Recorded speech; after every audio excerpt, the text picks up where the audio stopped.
Hello नमस्कार दोस्तों, तो कैसे हैं आप लोग। देखिए आज के इस वीडियो में हम दो ऐसे प्रश्न के बारे में बात करेंगे जो कि बोर्ड एग्जाम में ट्रेंडिंग टॉपिक है। मतलब कि जो पहला होने वाला है वो होने वाला है विद्युत प्रतिरोध एंड जो दूसरा होने वाला है वो होने वाला है क्या, ओम्स लॉ यानी ओम के नियम। तो ये जो दो क्वेश्चन है वो बोर्ड एग्जाम में ट्रेंडिंग टॉपिक है, मतलब कि इस पे हर बार क्वेश्चन पूछा जाता है और पूछा जाएगा। तो चलिए सबसे पहले हम लोग जानते हैं कि विद्युत प्रतिरोध क्या होता है। देखिए अगर हम लोग विद्युत प्रतिरोध की बात करें तो देखिए सबसे पहले आप समझिए कि प्रतिरोध मतलब क्या होता है, विरोध करना। विरोध करने की जो क्रिया होती है उसी को हम लोग बोलते हैं प्रतिरोध।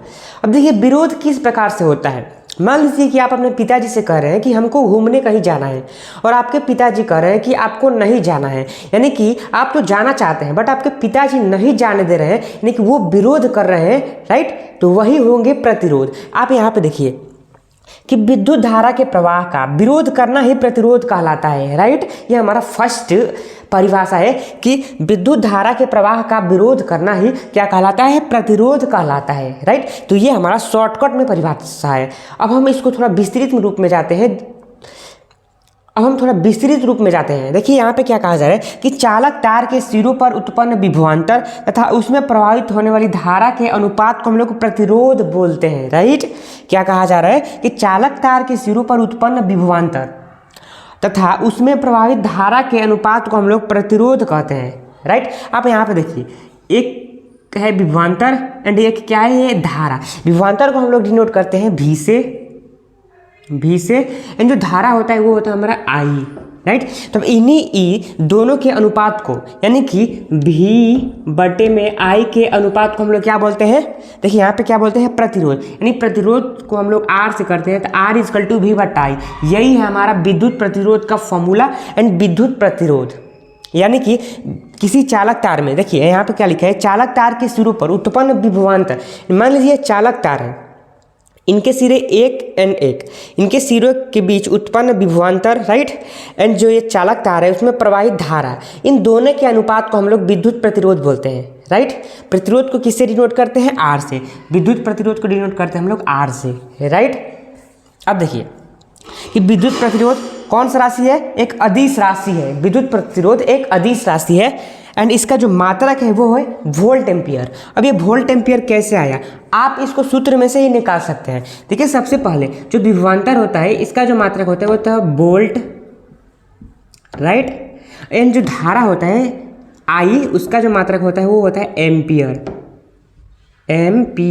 Right, ampere. तो आप देखिए यहाँ पे V/I है यानी कि वोल्ट प्रति एम्पियर, यानी कि इसका मात्रक हो जाएगा आपका वोल्ट प्रति एम्पियर। तो देखिए हमने कितना सरलता से विद्युत प्रतिरोध को कर दिया खत्म। अब बढ़ते हैं ओम के नियम यानी ओम्स लॉ की तरफ। देखिए ये हमारा ओम का नियम, राइट। अब ओम का नियम कहता क्या है कि देखिए यहाँ पे जब किसी तार में प्रवाहित होने वाली विद्युत धारा उस तार के सिरों के मध्य उत्पन्न विभवांतर के अनुक्रमानुपाती होती है, राइट। यानी फिर से एक बार देखिए, जब किसी तार में प्रवाहित होने वाली विद्युत धारा उस तार के सिरों के मध्य उत्पन्न विभवांतर के अनुक्रमानुपाती होती है, जब तार की भौतिक अवस्थाएं जैसे लंबाई, क्षेत्रफल आदि नियत रहता है, तो उसी को हम लोग बोलते हैं ओम का नियम। साफ साफ कहने का मतलब क्या है कि आप मान लीजिए, आप ले लीजिए एक चालक जिसमें विद्युत का फ्लो हो। तो मान लीजिए कि यह एक चालक है, राइट। अब देखिए विद्युत धारा उस तार के सिरों के मध्य उत्पन्न विभवांतर, यानी कि अगर हम इसमें विद्युत धारा को प्रवाहित करें और इनके सिरों के मध्य उत्पन्न विभवांतर जो हो रहा है वो एक दूसरे के अनुक्रमानुपाती हों, मतलब कि अगर हम लोग धारा को बढ़ाएं तो विभवांतर भी बढ़ जाए, उसी को हम लोग बोलते हैं ओम का नियम। जब उस तार में किसी भी प्रकार की भौतिक अवस्थाएं जैसे लंबाई, क्षेत्रफल आदि में किसी भी प्रकार का परिवर्तन न करें, तो वो ही है हमारा ओम का नियम। यानी आप यहाँ पे देखिए कि यहाँ पे है विद्युत धारा, राइट। यानी यहाँ पे देखिए V अनुक्रमानुपाती का चिन्ह कुछ इस प्रकार से होता है, राइट। V अनुक्रमानुपाती I विद्युत धारा, राइट। अब अगर हम विभवांतर को, इसको हम लोग बोलते हैं विभवांतर एंड इसको बोलते हैं धारा, राइट। तो अगर हम लोग विभवांतर को बढ़ाएं तो धारा भी बढ़ेगा, कब? जब तार के भौतिक अवस्थाएं जैसे लंबाई, क्षेत्रफल आदि में किसी भी प्रकार का परिवर्तन न करे, वो नियत रहे तब। अब देखिए, जब ये अनुक्रमानुपाती हटता है तो यहाँ पे नियतांक आता है। क्या आता है? नियतांक। तो यहाँ पे नियतांक आ जाएगा आर।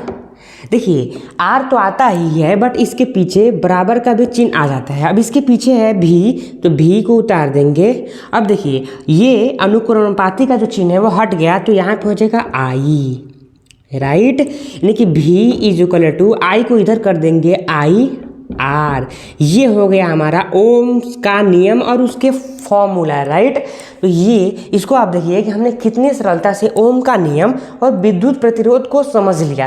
तो अगर आपको ये वीडियो अच्छा लगा होगा तो आप हमारे चैनल MK स्टडी सेंटर को सब्सक्राइब कर दीजिएगा इस प्रकार के वीडियो को देखने के लिए। तो धन्यवाद, मिलते हैं अगले नए वीडियो में।